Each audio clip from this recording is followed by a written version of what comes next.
في عمق الحدث المغاربي، قسنطينة عاصمة الشرق الجزائري التي ستكون عاصمة الثقافة العربية، لنتابع.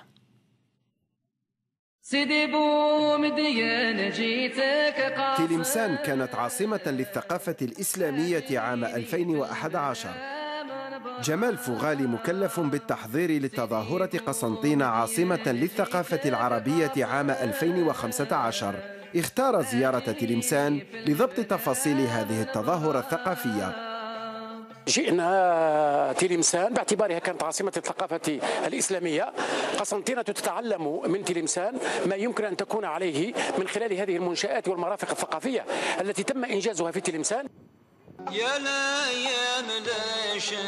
بقسنطينة التي تسمى عاصمة الجسور المعلقة التقينا جمال مجددا. عاصمة الثقافة العربية قسنطينة 2015 من أبرز رموزها ومعالمها التي سيزورها العرب وغير العرب هي جسور قسنطينة المعلقة، 7 جسور بالتمام والكمال.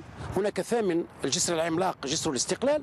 كان أنت يا مغروم جرب وعدرني يا وادي. قصر أحمد باي الذي افتتح عام 1835 تحول عام 2010 إلى متحف للتعابير الثقافية.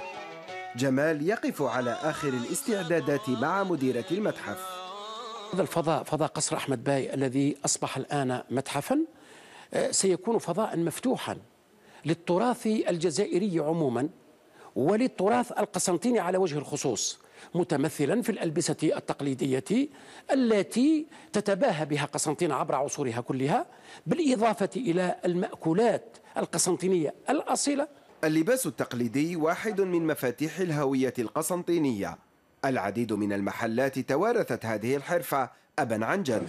هذا الذهب الذي تلاحظونه ستصنعه أنامل الجزائريات والقسنطينات على وجه الخصوص، ولكن أفاجأ اليوم أن هناك أصابع ذهبية تصنع ذهب على هذا العناب الذي نلاحظه، وهي قد جاءت من إنجلترا لتكون في هذا التربص الذي سيمنحها القدرة على أن تتعرف على هذا التراث. It is very interesting and that's why I chose the fashion house, especially Mr. Aziz fashion house, because I feel that it is unique and it is interesting and I just feel that I can learn a lot about Oriental embroidery in here.